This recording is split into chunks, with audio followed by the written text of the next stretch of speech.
여러분 안녕하십니까? 홍진TV 미국에서 보는 세상 이야기의 저는 시애틀 타크마 홍진입니다. 시애틀의 날씨가 굉장히 춥습니다. 눈이 왔어요. 2월 말쯤에 눈이 오는 경우가 흔치 않은데 눈이 왔습니다. 그리고 날씨가 굉장히 춥습니다. 디르키의 지진으로 280시간 이후에는 더 이상의 생존 소식은 들리지 않고 이제는 지진의 복구와 또 수많은 한 3,100만의 그 이재민들이 텐트 하나와 담요 몇 장에 이 추위를 견디고 있습니다. 하루빨리 그 지진에서 헤어나기를 참 기대해 봅니다. 그런 가운데 미국의 바이든 대통령이 우크라이나를 깜짝 방문해서 다시 또 5억 달러의 무기 지원을 약속했다고 합니다. 그런 가운데 미국의 39대 대통령, 현재 나이 98살의 지미 카터 대통령이 이제는 더 이상의 병원 치료를 안 받고 자기 고향인 치료로 돌아가서 가족과 함께 하기로 했다고, 남은 시간을 하기로 했다고 그렇게 카터 재단에서 발표를 했습니다. 1977년부터 1981년까지 미국의 제39대 대통령을 역임한 카터 대통령은 병원 치료를 중단하고 남은 시간을 가족들과 보내면서 이제 남은 그 시간 동안 좋은 것, 이쁜 추억, 그리고 아름다운 것들을 눈과 마음에 담고 지내기로 그렇게 했다고 카터 재단에서 발표를 했습니다. 카터 대통령은 잇따른 그 입원 치료 때문에 굉장히 고생했어요. 2015년부터 암이 발생해서 피부암으로 병원에서 완치와 재발을 번복하면서 몇 번에 입원했는데 이제 더 이상은 병원 치료를 안 받기로 한 모양입니다. 그래서 호스피스의 도움을 받아갖고 가정에 돌아가서 이제 가족들과 같이 남은 여생을 보내기로 했다고 그렇게 발표했습니다. 지미 카터 대통령의 손자 제이슨은 본인의 트위터에서 전날 할아버지의 부부를 봤다고, 언제나처럼 평화로웠고 참으로 사랑으로 가득 차 있었다 라는 글을 올렸습니다. 하지만 치료를 중단하고 임종을 준비하는 그 개념인 호스피스 돌봄을 선택한 거 보면 앞으로 남은 시간이 그렇게 많지 않은 것 같습니다. 지미 카터 대통령은 1924년생입니다. 동갑인 조지 H.W. 부시 대통령이 2018년에 94세를 일기로 별세한 뒤 미국 대통령 중에서는 가장 장수 대통령, 최장수 대통령이 되는 그런 기록을 세웠습니다. 올해 나이 98세.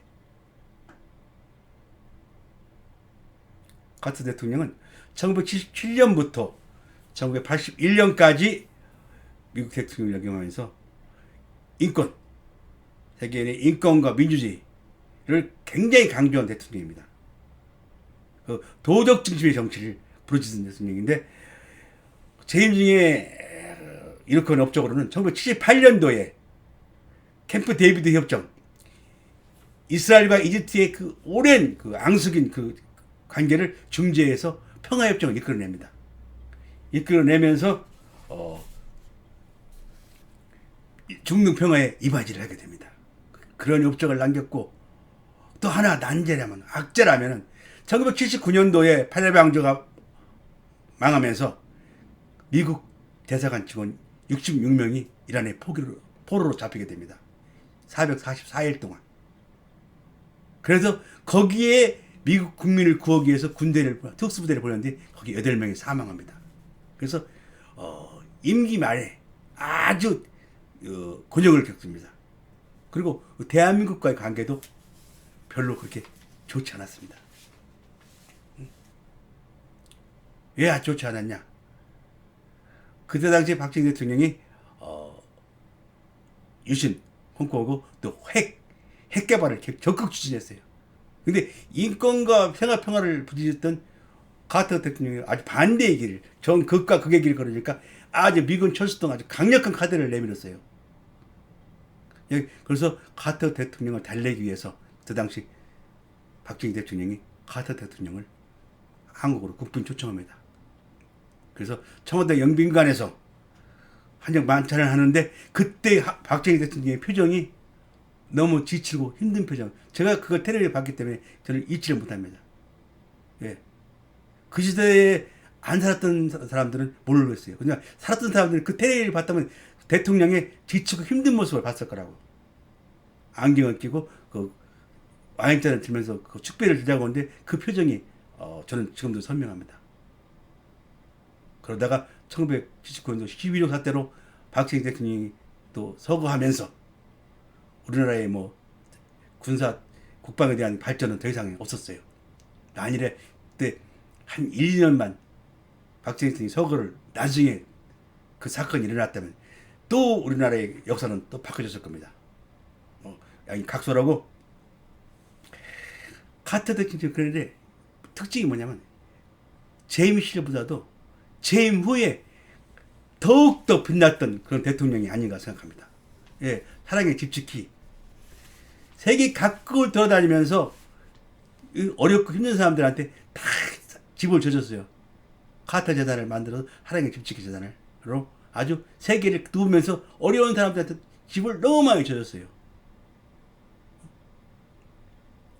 해피타운, 그런 것들을 통해서 집을 많이 줘주고, 이게 해피타운의 그 단체는 비영리 단체입니다. 국제. 근데 카터 대통령이 진짜 빚을 낸 거죠. 너무 빚을 내고 좋은 일을 많이 하니까 2002년도에 노벨 평화상을 받았죠. 그리고 가장 또 중요한 업적이 뭐냐면 1994년도 북한의 북핵 위기 1차 위기 때 직접 북한에 건너가서 김일성 주석과 담판을 했습니다. 그래서 그때 핵 위기를 무마를 시킵니다. 그 여러 가지 공로로 인해서 2002년도에 노벨 평화상을 받은 겁니다.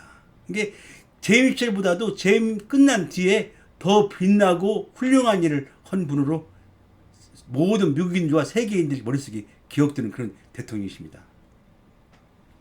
그리고 더욱더 이 대통령이 빛나는 것은 2015년에 그 자기 옛날 조지아 고향집 방 2개짜리 집으로 돌아갔다는 거. 그 검소하기로 소문난 대통령입니다. 여기서 나는 뭘 생각하냐면 우리나라 대통령들 임기만 끝나고 나면 무슨 관례처럼 관행처럼 교도소를 왔다 갔다 하는데 이거 한 번쯤은 생각을 해봐야 한다고 생각합니다. 예. 미국 대통령인데 방 2개짜리로 갈 때 그 검소함, 그런 것, 그게 진짜 국민들한테 말 한마디 필요 없이 행동으로 보여준 거 아닐까요? 행동으로. 우리나라 대통령들 그만두고 누구 한 분이라도 방 2개짜리로, 왜 몇십억씩 들여서 사저 치지 않고 방 2개짜리로 간다면 존경하지 말라고 사정해도 다 존경해. 그리고 국민을 하나로 끌어모으는 힘이 거기서 나오는 거야. 딴 데서 나오는 게 아니고. 정말로 대한민국 대통령들 반성해야 됩니다. 왜? 우리나라 대통령이 그런 적이 한 번도 없었으니까. 그래서 한 번은 정말로 냉정하게, 냉철하게, 골똘하게 생각해야 될 문제가 아닌가 생각합니다. 왜? 카터 대통령님의 검소함, 그리고 행동으로 보여준 거, 우리나라 대통령들에게 귀감이 되지 않나 생각합니다. 오늘도 제 방송을 구독해주신 구독자 여러분 대단히 고맙습니다. 그리고 카터 대통령이 얼마나 생에 남았는지 모르지만 그 앞으로 시간이 더 아름답고 이쁘고 행복하길 바라겠습니다. 감사합니다.